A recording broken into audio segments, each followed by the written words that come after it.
four people charged in a deadly shooting at a Winchester apartment will each be tried separately. Everybody loves Ed Davender. Former UK coach Joby Hall paying tribute to another basketball legend, Ed Davender. How Davender was remembered at his funeral. Stubborn area of low pressure finally pulling away from the Bluegrass State. I'll show you why that means better weather for at least part of the big weekend in just a moment.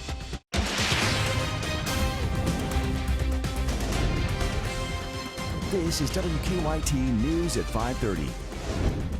Good evening. She died just days before Christmas after she was hit by a stray bullet inside her apartment. It has been more than a year since 19-year-old Amber Cottle died, and her family is still waiting for the four people charged in the crime to go to trial. This afternoon, Aaron Staley, Christopher Robinson, Lamont Wilkerson, and Lillian Barnett went back in front of a judge. As WKYT's Hillary Thornton tells us, it will be next year before the first trial begins. She has our top story at 5:30. Each of the four people charged in the shooting death of Amber Cottle now know they will be tried separately. And they also now know that Christopher Robinson will be the first one to stand trial. All cases will be severed and individuals will be tried separately. Yes, Your Honor. That was the agreement today in court. Aaron Staley, Christopher Robinson, Lamont Wilkerson, along with Lillian Barnett, who is out on bond, are all charged in the shooting death of Amber Cottle from back in December of 2014. Detectives say Barnett drove the three men to an apartment on Oxford Circle where they planned to steal marijuana from a man living upstairs. Investigators say gunfire was then exchanged. Robinson was hit in the chest. Two others inside that apartment also shot, and Cottle was hit by a bullet that went through the floor. Prosecutors filed documents back in March saying they intend to present evidence of aggravated circumstances in the case against Robinson, meaning they could pursue the death penalty for him after investigators say he fired that deadly bullet. Robinson's trial is now set for January 23rd. He will be back in court June 18th, where his attorney will attempt to get a statement he made thrown out as evidence. Meanwhile, Barnett's attorney bringing up a similar motion today in court, asking that a statement she made during an interrogation be suppressed. Generally like to read or hear it just to make sure that I'm hearing it the same. If somebody wants to provide that. I'll provide you the discs, Judge. The judge agreeing to review that interrogation and address that motion at their next status hearing. That status hearing for Barnett, Wilkerson, and Staley is scheduled for July 7th. In Winchester, Hillary Thornton, WKYT. The attorney for Wilkerson also filed a motion asking to redact his statement. That matter will also be heard at the July court date. And new at 5:30, a grand jury indicted a Clay County man today for murder and fetal homicide in the shooting death of his pregnant girlfriend. Police say that 52-year-old Samuel Cornett shot and killed 35-year-old Alicia Ty last weekend at her aunt's home on Skull Branch Road. Police say Ty had been hiding from Cornett after the two got into an argument. Ty was flown to UK hospital where she later died. Cornett is also charged with attempted murder, burglary, and wanton endangerment. A traffic stop leads to a disturbing discovery inside a semi-truck in southern Kentucky. State police stopped a semi at the northbound way station in Laurel County for a safety inspection. Police say the truck driver was high on meth and had two young children unsecured in his cab. 37-year-old William Eichhorn faces several charges, including DUI, carrying a concealed deadly weapon, and endangering the welfare of a minor. KSB also arrested the mother of the children, 27-year-old Samantha Wittenberg. She's been charged with endangering the welfare of a minor and public intoxication. A final farewell today to a University of Kentucky basketball star. Ed Davender was laid to rest this afternoon in Lexington. Jennifer Palumbo's at the live desk to tell us how he was remembered. Jennifer. Sam, family, friends, and former teammates all came together to remember Ed Davender. He died a week ago today at the age of 49 after suffering a massive heart attack last Tuesday. His visitation and funeral were both at First Baptist Church, Bracktown. Davender's former UK teammates Rex Chapman and Kenny Walker spoke at the service and served as pallbearers. UK coach John Calipari and former coach Joby Hall also paid their respects. Hall recruited Ed Davender and coached him during his freshman season at UK in 1984 to 1985. Everybody loves Ed Davender. You couldn't be around him without appreciating his sincerity, his competitiveness, and just the great person that he was. Ed Davender played for the University of Kentucky from 1984 through 1988. He was the only player in UK history with more than 1,500 points and 400 assists. A memorial fund has been set up in Ed Davender's name. You can make a donation at all Central Bank locations. At the live desk, Jennifer Palumbo, WKYT. Jennifer, thank you. And after the funeral, Ed Davender was buried at the Lexington Cemetery. Well, it sounds like we could have a well-timed break from the rain very soon. Good timing on that. Let's check in now with our chief meteorologist, Chris Bailey, with an early look at the forecast. Chris? Guys, just like everything else in life, it's all about the timing. And indeed, over the next couple of days, looks like the best weather we've had of this week and the best weather we may have for the next week coming up for Oaks and Derby Day. A look outside right now, yeah, nothing really good about it, huh? We started out the day into the upper 30s, low 40s. We are ending it in the low 50s. 52 Jackson, London, 53 Frankfort, Lexington, everybody with a mostly cloudy sky. Yeah, we've had a little peak of sun from time to time, but overall those strong northerly winds continue to usher in the chill. But look out to the west. Paducah, St. Louis, up toward parts of the Springfield, Illinois area. Notice how temperatures are warmer there. We're going to get in on that as we go to the afternoon tomorrow. Showers, thunderstorms, mainly off to our east, though. Watch that northern sky. Anyone is still fair game for a passing shower or two out there this evening, with thermometers that will be dropping from the mid-50s into the upper 40s by 11 o'clock. Again, the shower threat is not that terribly widespread out there this evening. When I come back in just a matter of minutes, we will track the all-important weekend forecast, guys. Hour by hour breakdown is minutes away. Chris, we'll see you then. Thank you. A house that caught fire twice this week under suspicious circumstances is now part of a police investigation. Our county-by-county coverage at 5:30 begins in Rockcastle County. Fire crews responded to a fire about 5:20 this morning at a home at the intersection of West Main and Williams Streets in Mount Vernon. No injuries were reported. Crews say this is the same home that caught fire on Tuesday and is described as suspicious as well. State Police arson investigators are assisting Mount Vernon Police on this case.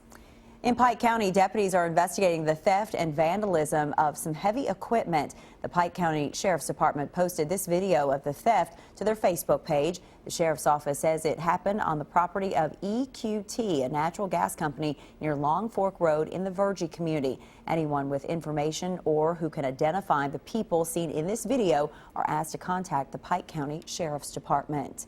In Whitley County, a man is facing charges after police say a traffic stop turned into a high-speed chase. Police say officers tried to stop Martin Burnett at exit 29 on I-75 when he took off. Police say he was passing vehicles on the shoulder and forcing other drivers out of their lanes. At one point, police say he made an illegal U-turn and drove on the wrong side of the road. He was finally arrested after police say he crashed into a cruiser. Martin is charged with DUI, wanton endangerment, and several traffic charges. More people in Lexington are using their bike for getting to work and school, and the city has added more designated bike lanes and signage to help make it safer. In Kentucky, by law, a bicycle is considered a vehicle, and the bike rider is expected to follow traffic rules. Our good question is from Sam. He's asking, in the last 12 months, how many traffic citations have been issued to bicycle riders? We checked in Fayette County for an answer. I contacted Lexington Police, and the public information officer tells me for the period of January 1st, 2015 through April 30th of this year, there was only one citation issued to a bicyclist. Lexington Police tell me the number of citations issued is always extremely low when it comes to people on bicycles. The charges that have been issued in previous years are no lights on bicycles, failure to comply to bicycle safety rules, and failure of a bicyclist to obey traffic laws. To submit a good question, send an email to goodquestion@wkyt.com. The Pride of Harlan is coming to Lexington in about 6 minutes. Here on WKYT, we'll tell you how you can see Jordan Smith live in concert. I'm Bill Bryant. The state auditor has a time frame and some guidelines for his examination of the Kentucky Horse Park. And voters in one precinct will make a decision that some say could affect regional tourism. The bottom line is coming up. I'm Victor Puente in Jessamine County, where 2 homes have been burglarized and then set on fire. Coming up at 6, I'll tell you what local law enforcement is trying to do to keep that from happening again. Keep up with the latest news on WKYT.com. Join the conversation on Twitter and become a part of the WKYT Facebook family. Kentucky's new state auditor is promising that politics will not play a role in his investigation of the Kentucky Horse Park. Bill Bryant has more in today's Bottom Line. Good evening. State Auditor Mike Harmon is promising a thorough investigation of the finances at the Kentucky Horse Park. Harmon is a guest on this weekend's edition of Kentucky Newsmakers, and during our taping at WKYT today, he said he decided to conduct the audit after his staff took an initial look at the request. Harmon acknowledges the request came from the Republican Senate leader and from 2 cabinet secretaries in Republican Governor Matt Bevin's administration. But he says he is guarding against any political agenda in his office. Harmon says the audit and presentation of findings will take some time. Well, until we get in there, we don't really know. Obviously, we've kicked it off. We want to get in and gather the information as quickly as possible. Personally, I would like to get it wrapped up within 4 to 5 months, but we don't really know until we get in there and start looking at the initial data. You can see the full interview with Auditor Harmon and also hear from a man who is attending his 69th Kentucky Derby this weekend. Philip Perkins hitchhiked to his first Derby in 1948. Kentucky Newsmakers airing in its entirety Sunday morning. There is no prediction yet from the Secretary of State for turnout for Kentucky's May 17th primary, but a record number of voters will be eligible to go to the polls. 43% of Kentucky voters went to the polls in the hotly contested 2008 Democratic primary, but the numbers will way down in 2012 when President Obama was virtually unchallenged for the nomination. The polls will be open Tuesday the 17th from 6 a.m. until 6 p.m. Also on primary day, voters in the Slade precinct of Powell County will decide whether to allow alcohol sales at the lodge at Natural Bridge State Park. Those in favor say it could boost already growing tourism numbers in the Red River Gorge area. Bill Bryant, WKYT. Some government offices that flooded yesterday in Frankfort were closed again today. Employees at the Department of Insurance discovered 2 floors of their offices flooded yesterday after pipes burst in the building. A state spokesperson says that the department's servers are located off-site, so while some paper files were damaged, no electronic records were lost. Employees don't yet know if the offices will open back up tomorrow. Tickets go on sale tomorrow at the Lyric Theater for Jordan Smith. The Kentucky native and winner of Season 9 of The Voice will play a show on June 16th at the Lyric. Smith released his debut album, Something Beautiful, in March. The Lyric concert will be Smith's first show here in Lexington. Now, your hour-by-hour forecast with Chief Meteorologist Chris Bailey. Today for a lot of folks in Kentucky kind of feels like a Friday, doesn't it? It's a 3-day weekend for a lot of you out there, considering it is Derby weekend. Oaks Day tomorrow. Folks heading out to Churchill Downs with better weather. What about the rest of us? Kind of left behind. We've got cloudy skies right now, but yeah, everybody with some better stuff over the next few days. 9 live sky cams from the Interstate 65 corridor through 75 all the way into eastern Kentucky, Mountain Parkway, US 23 corridor, everybody with a mostly cloudy sky. Temperatures compared to yesterday are a little cooler, how about a little colder than what we were seeing. And yesterday was pretty darn chilly. 4 degrees colder in Lexington, 9 degrees colder than at this same point yesterday. For the folks in Monticello, 52. That's a popular number. Got it in London, into Richmond, Mount Sterling and Moorhead, 51, Maysville, Somerset. We're the cool spot right now, 50 degrees across good old Pulaski County. Lake Cumberland not too far away from Somerset. Lake Cumberland weather not too far away from us. Although it kind of feels like it's a marathon to get there, doesn't it? We look outside. Defender Radar Network seeing a little bit of light rain across parts of southeastern Kentucky. Scattered shower or a sprinkle possible for any of us who are going to be outdoors this evening. That low continues to spin across parts of the Raleigh, North Carolina area down into parts of South Carolina, Atlanta with some showers and thunderstorms. See this little bubble of high pressure tomorrow into early Saturday. That high is going to be right on top of us. That's some good news, because while eastern Kentucky still could wake up to a shower and some clouds, by the afternoon, check it out, 65 to 70. Skies will become partly to mostly sunny. Farther west that you live, the better the weather for your Oaks Day. And into Derby Day, everybody gets in on some sunshine with a threat for a shower or thunderstorm that will come during the afternoon and evening. Moms, our big day on Sunday, or let me say that your big day on Sunday with a threat for a shower or thunderstorm. creeping back into the picture, and I think that's the best chance of the entire weekend, unfortunately. Speaking of the weekend, let's take you there. Hour by hour forecast, 11 this evening. Upper 40s start to show up. Early tomorrow morning, you're going to need the jackets to begin the day. By tomorrow afternoon, we can throw the jackets in the back seat with those temperatures into the mid to upper 60s into most areas. Derby Eve parties looking good. Into Saturday, Derby Day itself looks even better. Low 70s by lunchtime will turn into upper 70s to around 80 by the time we hit Saturday afternoon. We may spike it to 84 or 85 degrees out at Churchill Downs before showers and thunderstorms try to crash the party. If the timing on those storms can speed up a little bit, that obviously would not be a good thing. Right now, the timing appears to be just after the Run for the Roses. Hopefully that is the case, but boy, it's a fine line that we're walking Saturday afternoon and evening out at Churchill Downs and really across the entire region. Then as we go into our Sunday, that same boundary is going to become stationary across Kentucky. What does that mean? It means we're going to see some showers and thunderstorms that will be coming at us, and the overall call for most of next week will be for rounds of those thunderstorms. Any one day can feature a strong storm that could put down some heavy rains. Again, that starts likely Saturday night and into Sunday, but Saturday afternoon, 75 to 80 across most areas. Early next week, temperatures will hit the upper 70s to the low 80s in that daily threat for a shower or a thunderstorm. I feel like highlighting next Tuesday, that's Twister night at Kentucky Theater, guys. WKYT Weather Watcher is giving you a free showing of the 20-year anniversary of Twister at the Kentucky Theater in Lexington. Get your tickets, WKYT.com. They are free. That is going to be so cool. We're already trying to get our tickets now so we can try to get And we're going to have a little Weather Watcher class Good. right before the showing of the movie, too. Perfect timing. Chris, thank you. Live look at Lexington rush hour traffic. The collision at Georgetown and Dino has been cleared. There's still work in the one at Tates Creek and Laredo. That's a non-injury crash with one lane blocked. Drive times to Nicholasville, 15 minutes or so at the moment. To Versailles at the short hop, 12 to 15 across the county line. Now back to you in the studio.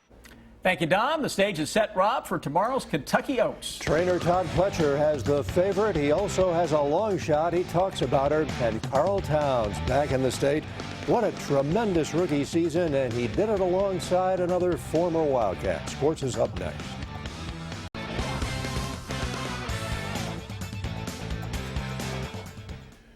Carl Anthony Towns back in Kentucky over the last couple of days, and he spent some time with us here at the station this afternoon. Carl could end up being a unanimous pick for NBA Rookie of the Year. He had a tremendous season with the Timberwolves. He also played alongside veteran Tayshaun Prince, the 8th all-time leading scorer at Kentucky. There was an immediate bond. Absolutely wonderful. I mean, that's a brotherhood again. I've been talking so much about is that the Kentucky brotherhood is unity and comfort, and you know, we feel for each other because we all went through the trials and tribulations that is being a Kentucky Wildcat. So we have that connection easily, and we just talk about our experiences, his experience, my experience, and more about how the players last year would have to do to win games. Today at Bryan Station, forward DeAndre Dishman signing with Dan McHale and the EKU Colonels. Dishman was a force inside this past season for the defenders, averaging about 10 points and 7 rebounds.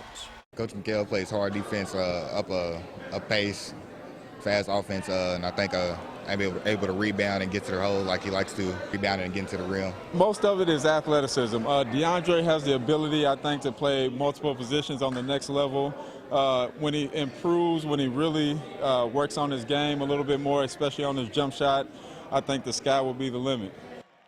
They will run the 142nd Kentucky Oaks tomorrow, field of 14. Trainer Todd Pletcher will send 2 talented fillies to the gate. He has the favorite, Rachel's Valentina, and he will saddle Mo DeMore, a 30-to-1 long shot. Pletcher says he's hopeful that Mo DeMore will turn in a big effort. Mo DeMore, last time in the Gazelle, we didn't feel like she handled the sloppy conditions. She also came in here and put in a very good breeze over the track. So, you know, for a filly that's 30-to-1 on the morning line, we're optimistic that she's going to show up and run well. 4 Wildcats heading to the NBA Combine. We'll have that in the next half hour and more from Carl Towns. Stay with us. We're right back after the break.